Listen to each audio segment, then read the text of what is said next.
இந்த செய்தியை உங்களுக்காக வழங்குவது வெட்டிங் ஃபீவர் மேகசின்.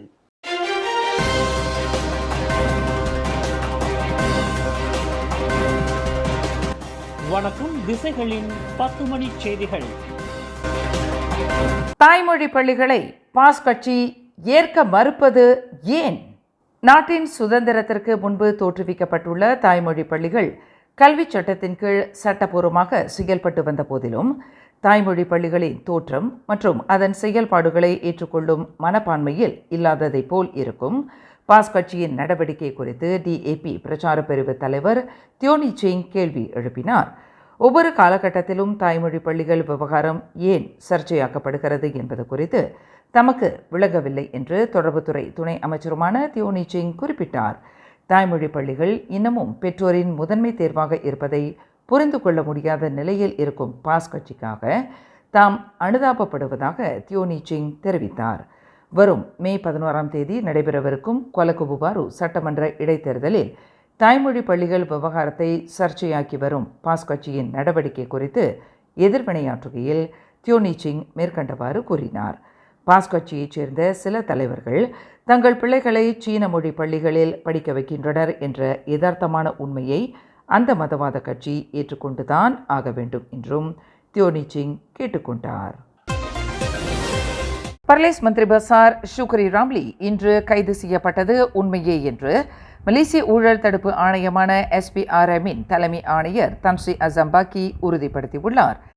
பர்லேஸ் மந்திரி பசார் விசாரணைக்கு பின்னர் SPRM ஜாமீனில் விடுவிக்கப்பட்டுள்ளார் என்று இன்று மாலையில் வெளியிட்டுள்ள ஒரு அறிக்கையில் அசம்பாக்கி தெளிவுபடுத்தினார். தாம் கைது செய்யப்படவில்லை என்றும் விசாரணைக்கு மட்டுமே அழைக்கப்பட்டதாகவும் இன்று தனது முகநூலில் பர்லேஸ் மந்திரி பசார் ஷுக்ரி ராம்லி தெரிவித்திருப்பதை தொடர்ந்து அசம்பாக்கி இவ்விளக்கத்தை தந்துள்ளார். மாநில மந்திரி பசார் என்ற முறையில் தனது அதிகாரத்தை தவறாக பயன்படுத்தியதாக கூறப்படும் குற்றச்சாட்டின் பேரில் ஷுக்ரி ராம்லி கைது செய்யப்பட்டதாக அசம்பாக்கி தெரிவித்தார்.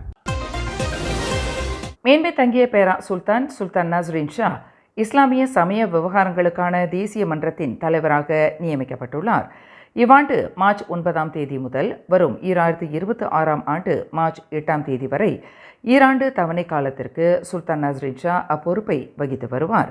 இதனால் வரை அம்மன்றத்தின் தலைவராக இருந்து வந்த ஸ்லாங்கூர் சுல்தான் ஷரஃபுடின் இட்ரிஷாவிற்கு பதிலாக சுல்தான் நஸ்ரின் ஷா அப்பொறுப்பிற்கு நியமிக்கப்பட்டுள்ளார் என்று அரச முத்திரை காப்பாளர் டேனியல் சைட் அஹ்மத் அறிவித்துள்ளார். தனது அடாவடித்தனமான பேச்சினால் பிறரை முகம் சுளிக்க வைக்கும் நபராக பார்க்கப்படும் பாப்பாகோமா என்று அழைக்கப்படும் முகமது அஸ்ரி வண்டரிஸ் கைது செய்யப்பட்டிருப்பதை போலீஸ் படை தலைவர் தான்ஸ்ரீ ரசருடீன் ஹுசைன் உறுதிப்படுத்தியுள்ளார். மாமன்னருக்கு எதிராக நிந்தனைத்தன்மையில் காணொளி வெளியிட்டதற்காக புலன் விசாரணைக்கு உதவும் வகையில் அந்த சர்ச்சைக்குரிய நபர் இன்று மதியம் கோலாலம்பூர் ஸ்தாபாக்கில் உள்ள அவரின் வீட்டில் கைது செய்யப்பட்டதாக IGP குறிப்பிட்டார். 41 வயதுடைய பாப்பாகோமா 1948ஆம் ஆண்டு நிந்தனை சட்டத்தின் கீழ் தடுத்து வைக்கப்பட்டு விசாரணை செய்யப்பட்டு வருகிறார் என்று தான்ஸ்ரீ ரசருடீன் தெரிவித்தார். கொலகுபுபாரு சட்டமன்ற தொகுதி இடைத்தேர்தலில் பக்கத்தான் ஹரப்பான் சார்பில் போட்டியிடும் DAP வேட்பாளர் பங் சொக்தாவை ஆபாச தன்மையில் விமர்சனம் செய்து காணொளி வெளியிட்டுள்ள பெர்சாத்து கட்சியின் உச்சமன்ற உறுப்பினர் டாக்டர் ஆஃபிப் பஹார்டினை ஒற்றுமை அரசாங்கத்தின் பேச்சாளரும் தொடர்புத்துறை அமைச்சருமான ஃபமி ஃபட்சேல் இன்று சாடினார். கொலகுபுபாரு தொகுதியில் DAP வேட்பாளராக களம் இறக்கப்பட்டிருக்கும் வீடமைப்பு ஊராட்சித்துறை அமைச்சர் ngா கோமிங்கின் உதவியாளரான பங் சொக்தாவ் அமைச்சருடன் மிக நெருக்கமான தொடர்பில் இருக்கும் பினாமி என்று டாக்டர் ஆஃபிப் பஹார்டின் வர்ணித்திருப்பது கண்டிக்கத்தக்க செயலாகும் என்று ஃபமி ஃபட்சேல் குறிப்பிட்டுள்ளார்.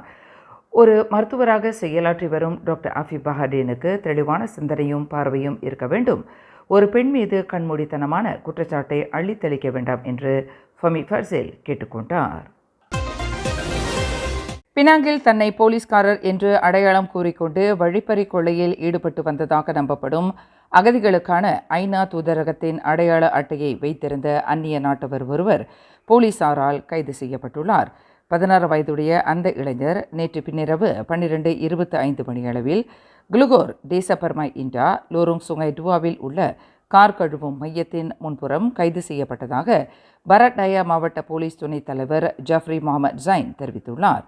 அண்மையில் பயன்பருவில் 28 வயதுடைய அந்நிய நாட்டவர் வழிமறிக்கப்பட்டு கொள்ளையிடப்பட்ட சம்பவம் தொடர்பில் அந்நபர் போலீஸ் புகார் செய்ததை தொடர்ந்து அந்த வழிப்பறி கொள்ளையன் வளைத்து பிடிக்கப்பட்டதாக ஜஃப்ரி முகமது குறிப்பிட்டார்.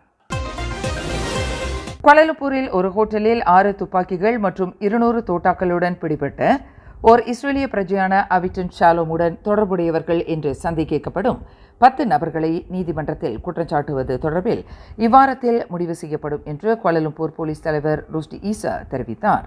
2012ஆம் ஆண்டு சிறப்பு நடவடிக்கைகளுக்கான பாதுகாப்பு சட்டமான சொஸ்மாவின் கீழ் 3 அந்நிய நாட்டவர்கள் உட்பட 10 பேர் தற்போது தடுத்து வைக்கப்பட்டு விசாரணை செய்யப்பட்டு வருவதாக அவர் குறிப்பிட்டார். அந்த இஸ்ரேலிய பிரஜைக்கு துப்பாக்கிகளையும் தோட்டாக்களையும் விநியோகித்ததாக கூறப்படும் குவாலாலம்பூரைச் சேர்ந்த ஒரு தம்பதியர் ஏற்கனவே கிள்ளான் நீதிமன்றத்தில் குற்றச்சாட்டப்பட்டிருப்பதை ருஷ்டி ஈசா சுட்டிக்காட்டினார்.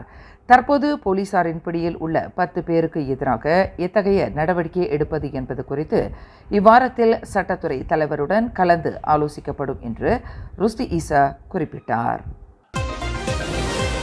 கடந்த சில ஆண்டுகளாக வருமான வரி செலுத்தாமல் ஆயிரக்கணக்கான வெள்ளி வருமான வரி பாக்கி நிலுவையில் இருந்ததால் மலாக்கா மாநிலத்தில் 2 முன்னணி அரசியல்வாதிகள் வெளிநாடுகளுக்கு செல்வதற்கு விதிக்கப்பட்டிருந்த தடை அகற்றப்பட்டுள்ளதாக மலாக்கா மாநில வருமான வரி வாரியம் அறிவித்துள்ளது.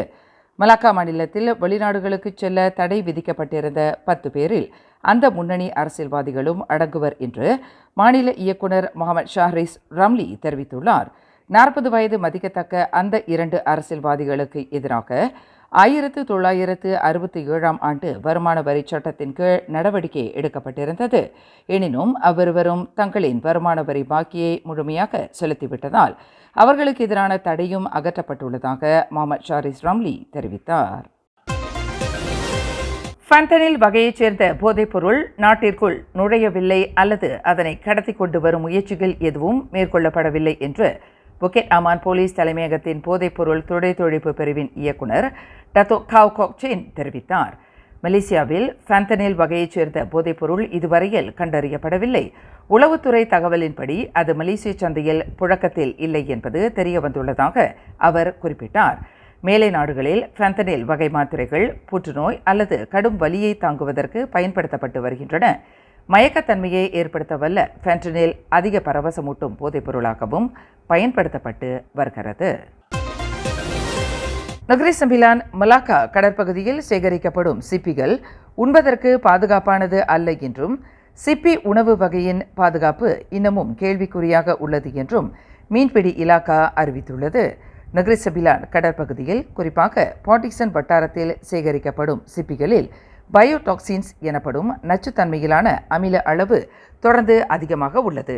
எனவே அந்த கடல்வாழ் உணவை சந்தையில் விற்பனை செய்வதற்கு அனுமதிக்க இயலாது என்று மீன்பிடி இலாக்காவின் தலைமை இயக்குனர் அட்னான் ஹுசைன் தெரிவித்துள்ளார்.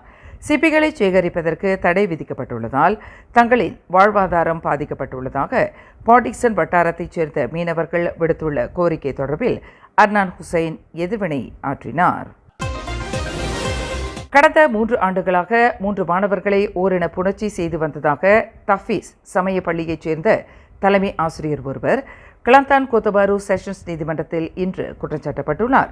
30 வயது முசைடி முகமது என்ற அந்த தலைமை ஆசிரியர் பாச்சோக்கில் உள்ள தனது அலுவலகத்திலும் மாச்சாங்கில் உள்ள தஃபீஸ் பள்ளியின் தங்கும் விடுதியிலும் 12க்கும் 15க்கும் இடைப்பட்ட வயதுடைய 3 மாணவர்களை தனது பாலியல் சேட்டைக்கு உட்படுத்தியதாக குற்றச்சாட்டில் தெரிவிக்கப்பட்டுள்ளது. குற்றவாளி என்று நிரூபிக்கப்பட்டால் கூடியபட்சம் 20 ஆண்டு சிறை தண்டனை விதிக்க வகை செய்யும் 2017ஆம் ஆண்டு சிறார் சட்டத்தின் கீழ் அந்த தலைமை ஆசிரியர் குற்றச்சாட்டை எதிர்நோக்கியுள்ளார்.